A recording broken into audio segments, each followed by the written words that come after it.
Welcome to Beardy, Bruce Lee Central. Hey everybody, it's Birdie here. What's going on, guys? Okay, so how many times have you heard this?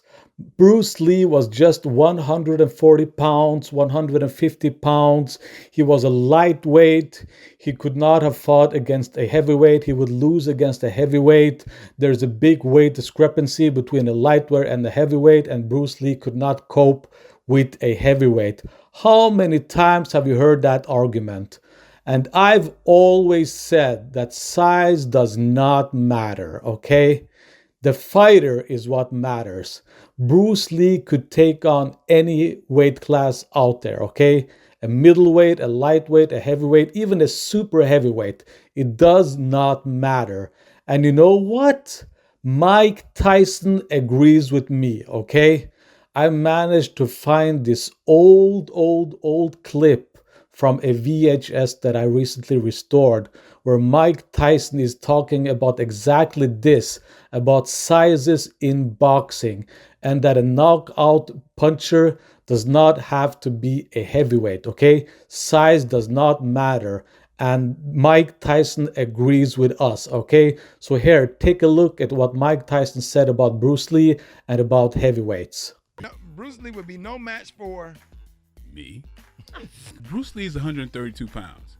I outweigh him by 100 pounds. What does it take for a real knockout puncher to get the job done? Well, there's a certain kind of knockout punches. There's something, being a big man really doesn't matter. It has no significance in knocking out someone. The main point is the quickness and what you throw the punches. Bruce Lee had an awesome philosophy about life, and he blew me away. Bruce Lee's a killer. You hurt your man, you do as much damage as you can, and you get out. You know what I mean? Without being hurt. Less damage on yourself as possible. I used to have so much respect for his philosophy. His philosophy is like the ultimate warrior philosophy. Life is like water. Fighting is like water. You have to adapt. Wow, this is deep. Bruce Lee gets me deep when I talk about Bruce Lee. 149 pounds. You had 6 more pounds that you could have taken, but you elected not to. Why come in at this weight? Because particularly when you know he's going to be 170 tomorrow night. Weight doesn't win fights. Fighting wins fights. No, I enjoyed working with John Saxon. Yeah. John Saxon's a great actor. I was very fortunate to have, in my opinion, the greatest martial artist ever lived. Yeah. Bruce Lee. I'll talk to you about that later. Probably have questions for me on that. But in my opinion, I tell you right now, I fought the best. I trained with the best. I know great martial artists, and there's never been anybody, in my opinion, like Bruce Lee. Bruce Lee was unbelievable. Mm-hmm. Absolutely unbelievable, guys. You don't know how great this guy was. People don't really know. I'm talking about martial artists, right? Guy who knew his stuff. Mm-hmm. This guy was. There's stories I know about Bruce Lee that I don't even share because I have respect for the people, other people in martial arts, and it's not necessary for me to name names. I know who Bruce Lee sparred with. Yeah. I know. They won't tell you, but I know people he sparred with. I never mention their names either. But Bruce Lee was untouchable. Yeah. Is it in the book? Is it in your book? No.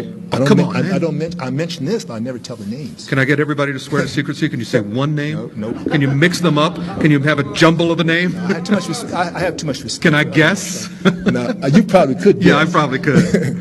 Because I know a lot of people he sparred with as well. I wouldn't confirm it. Yeah, there you go. That's fair enough. But I just have too much respect for other guys in martial arts. I have to say, being confident in myself, that I feel I would have done very well in the MMA arena because of my judo training. I was a black belt in judo, and plus I had multiple black belts in karate, taekwondo, tang soo do, and so forth. And plus I studied jiu-jitsu with Gene LaBelle back in the early 60s and 70s. And so I felt I was pretty well rounded, and I really credit that for the success I had in the ring of my competitive days. And so I felt I would have done well, and I think Bruce would have too. He was a fanatical trainer. When he and I'd work out, We'd work out for 3 or 4 hours in his backyard in Culver City, California. And after we finished working out, we'd go into the living room, and I'd sit down on the couch, and Linda, his wife, would bring me a glass of iced tea. Well, Bruce would drop down on the floor and start doing crunches. I said, Bruce, you know, there's times to relax too. You know, you need to relax as well, because you'll burn that engine out if you keep right on training all the time. You've got to recharge your battery. And but Bruce had a hard time doing that. He had a hard time recharging his battery. I've no doubt he would have been world champion in MMA, no doubt. He's fluid, he's loose, he's fast.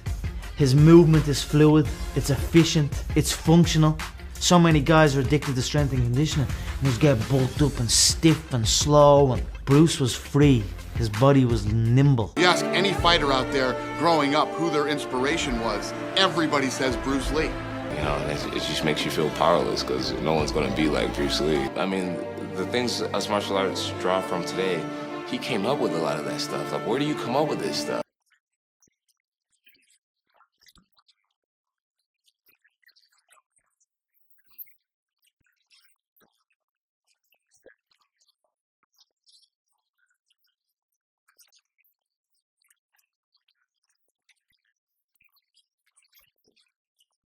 He hit extremely hard. He could hit as hard as a heavyweight. He had real fast twitch muscle fibers, something he's born with. He trained hard. He worked on a lot of his stabilizers and muscles, and especially his speed. I always thought he was like the fastest guy who ever stood in front of me. He had incredible, what I call kind of a Zen level of consciousness. In psychology, we call it the implicit level of consciousness. You didn't know when he was going to squeeze that trigger. And he always knew when you weren't ready. He had blinding speed, especially with his hands. And I know that's because he stood in front of me and he popped me a few times. So I've always told people, I know how hard Bruce Lee could hit. I know how fast he was because he nailed me. And I've always told people, I know what real Jeet Kune Do was because I got popped with it a few times.